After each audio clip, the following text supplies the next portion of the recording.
जय हिंद बंधुरा তোমরা সবাই কেমন আছো বলো। আমি চলে এসেছি আজকে নতুন একটা তোমাদের জন্য ইনফরমেটিভ ভিডিও নিয়ে।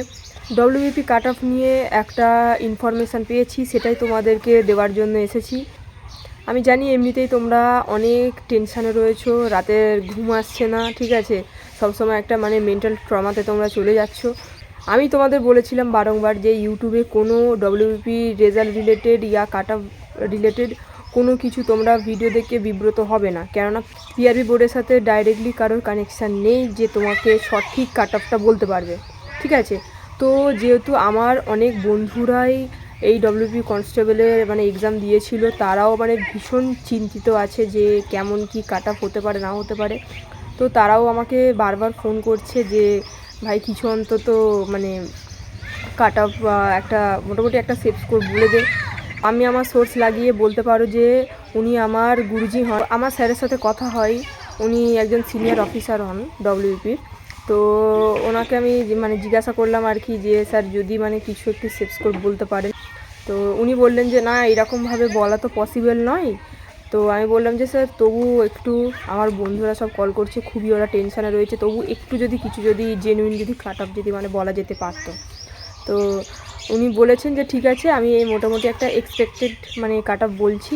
উনি এটুকুনি আশ্বস্ত করেছেন যে উনি যে কাট অফটা বলছেন ওই কাট অফের +-2 হতে পারে, বাদবাকি পুরো এইরকমই কাট অফ যাবে, ঠিক আছে। তো প্রথমেই বললাম যে এটা একটা এক্সপেক্টেড কাট অফ, আর আমি আমার কিছু বন্ধুদেরকে বলে রাখছি যে এটা হচ্ছে একটা এক্সপেক্টেড কাট অফ, ঠিক আছে। আর আমি নিজে থেকে কোনো ইনফরমেশান বানিয়ে তোমাদের কাছে প্রোভাইড করছি না, একটা ইনফরমেশান পেয়েছি সেই জন্যই সেটা আমি প্রোভাইড করছি। তো তোমরা যারা এটা এক্সপেক্টেড কাট অফ হিসাবে নিতে পারবে তারাই এই ভিডিওটা দেখো, অযথাই ভিডিওটা দেখে কুমন্তব্য করবে না, ঠিক আছে।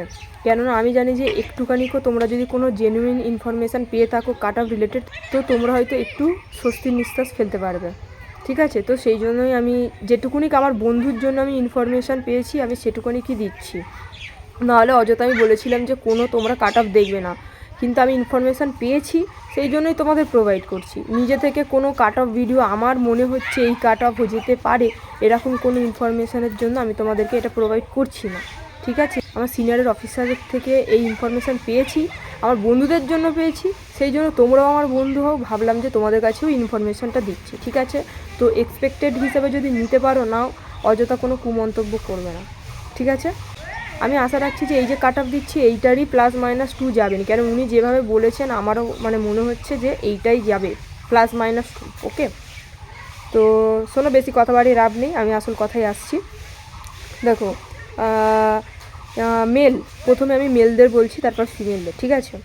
দেখো মেলের UR 62 +-2 অ্যাড করে নেবে, OBC A 56 +-2, OBC B 55 +-2, SC 54 +-2, ST 46 +-2, EWS, দেখো EWS এর উনি +-2টা বলেছেন, বাট এটা বলেছেন যে 42 থেকে 45-এর মধ্যে থাকবে, ঠিক আছে। তো এর থেকে কম গেলে তো খুবই খুশির ব্যাপার, তাই না? বাট এর ওপরে যাবে না, 42 to 45, ওকে, EWS এর মেল। আচ্ছা, এবার ফিমেলের আসি।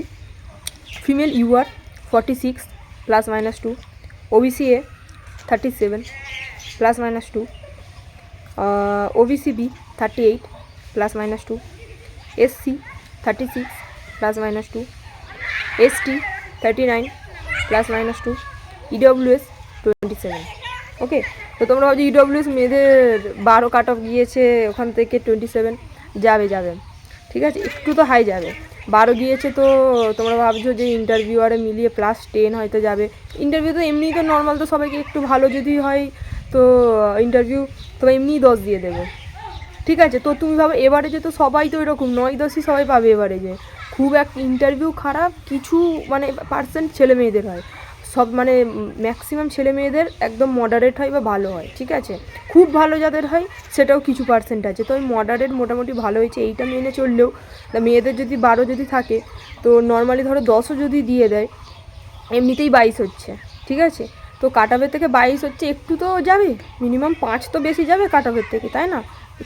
মানে এভারেজে সবাই তো এরকম 9-10ই পাচ্ছে, তাহলে কাট অফটা বাড়লো কি? কেউ 10, কেউ 12, কেউ 11 এরকম তো পাবে। তো এবারে ধরো 22, 23, 24, 25 এরকম তো হবে। তো স্যার বলেছেন ওটা সেই জন্য 27 +- 2 করে নাও, ঠিক আছে? তো এই ছিল আজকের কাট অফ। বারবার বলছি এটা একটা এক্সপেক্টেড কাট অফ, আমার স্যার বলেছেন, আমি ইনফরমেশান পেয়েছি আমার বন্ধুদের জন্য, সেই জন্য দিলাম। কেউ কোনো কুমন্তব্য করবে না। না যদি ভালো লাগে এক্সপেক্টেড কাট অফ দেখতে, তোমরা ভিডিও স্কিপ করে যাও, কিন্তু অযথা কেউ কুমন্তব্য করবে না। তো বন্ধুরা বেশি তোমরা টেনশান করো না, রেজাল্টের তো তোমাদেরকে আমি আপডেট দিতেই থাকছি। আর এছাড়া অন্য কোনো যদি ইনফরমেশান পাই আমি তোমাদেরকে প্রোভাইড করব। আর এই যে ডব্লিউপির রেজাল্ট যে মানে বার হচ্ছে না, এরা যে এত যে লেট করছে, তোমাদের বলেছিলাম যে মানে এর সামনে আবার হেয়ারিংয়েরও ডেট রয়েছে, সেই জন্যই এত লেট করছে, ঠিক আছে? তো তবু দেখো 23 তারিখ, দেখো 23 তারিখও যদি মানে কোনো রেজাল্ট না বার হয়, ঠিক আছে, তাহলে 27শে ফেব্রুয়ারি তোমরা সবাই জানো যে শিয়ালদা থেকে ধর্মতলা পর্যন্ত একটা আন্দোলন হচ্ছে। তো শান্তিভাবে সেই আন্দোলনে তোমরা সবাই যুক্ত হও, তোমাদেরই স্বার্থে তোমরা নিজেরা যুক্ত হও। শুধু তোমরা মানে ভেবো না যে ওই তো ওরা যাচ্ছে হয়ে যাবে, না। তুমি যেমন ভাবছো যে ওরা যাচ্ছে হয়ে যাবে, ওই রকম আরও 100টা ছেলে মেয়েরাও ভাবছে যে ওরা তো যাচ্ছে, আন্দোলন তো করছে, তা হয়ে যাবে না। সেখানে তোমরাও যদি সবাই মিলে যাও, তো ওখানে যতজন ছেলে মেয়ে হয়েছে আরও 100 জন ছেলে মেয়ে বেশি হবে, তাই না? তো আন্দোলনে যত বেশি ছেলে মেয়েরা হবে তত আমরা তো পিআরবি বোর্ডের দৃষ্টি আকর্ষণ করতে পারবো, ঠিক আছে? তো আমি যদি বাড়িতে থাকতাম আমিও অবশ্যই যেতাম, কিন্তু কি করবো বলো, আমি এই সবে এখন নাইট ডিউটি করে এলাম, আমি এই ইনফরমেশানটা পেলাম বলেই আমি এখনও ঘুমাইনি, আমি তোমাদের জন্য এই ভিডিওটা বানিয়ে দিলাম। তো আজকের জন্য এই ভিডিওটা এখানেই শেষ করছি। তোমরা সবাই ভালো থেকো, বেশি টেনশান করো না।